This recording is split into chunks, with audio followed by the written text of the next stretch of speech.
between myself and Dave, the driver, we'll probably be able to give you a satisfactory answer. All right? Just remember, no dumb questions, just dumb answers.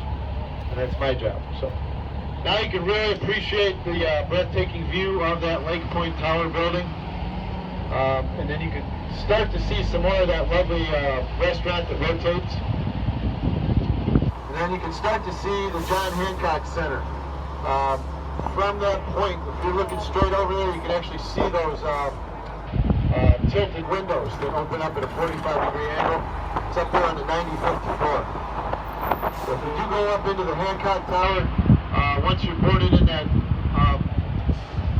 speed elevator, it takes just 3 minutes to go from the main floor all the way up to the 95th floor. You do it express style. It's just like being shot up a giant cannon, so straight up into the air. You go so fast your ears are going to pop for about a minute. Being on an airplane. That is where we have stop number 12 on the 13th down shore.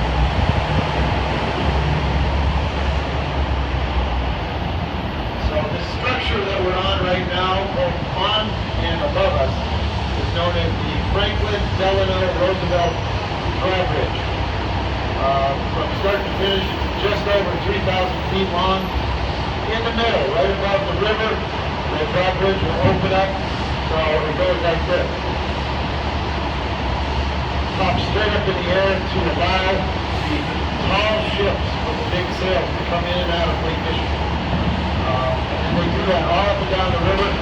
So along the Chicago River alone, we have 39 drawbridges. This one being the largest. And later on, if you go down on the South Branch, you'll see the Bergen drawbridge.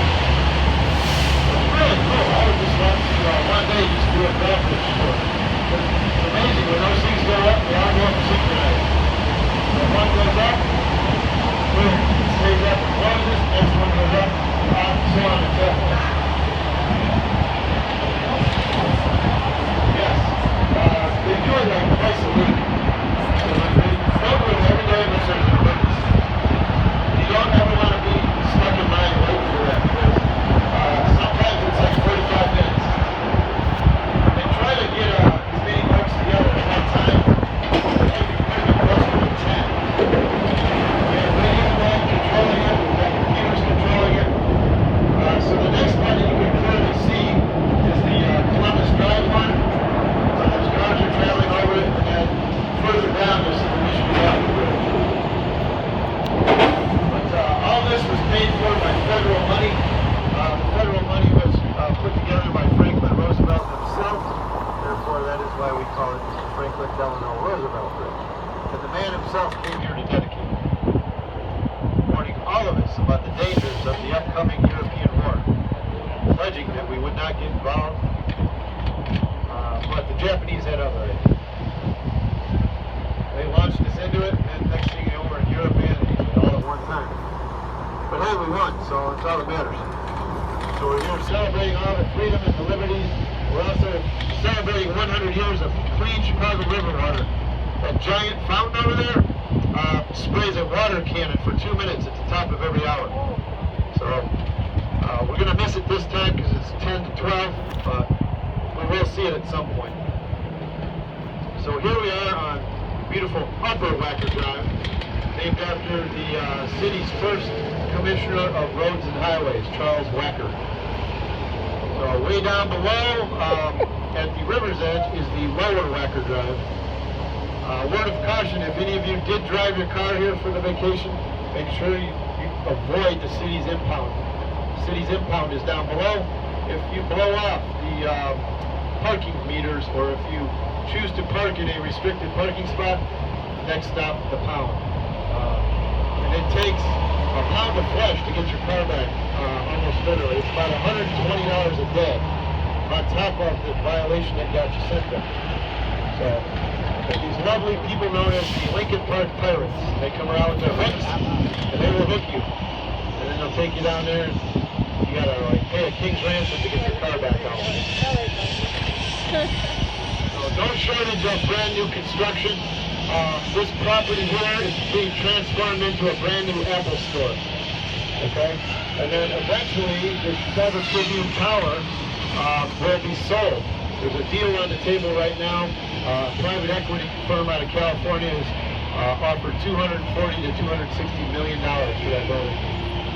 If they have their way and the deal closes, they're going to transform that whole plaza into more hotels and restaurants. This and only if. So, if the deal closes, which it should have by now, it's been getting kicked around for like the last 2 weeks, it should officially get underway. So they're going to build a brand new Apple store right there. This iconic relief here on the boathouse represents the reconstruction of Chicago after the Chicago fire. And over here, where the music's being played, you can see Fort Dearborn's Massacre of 1812.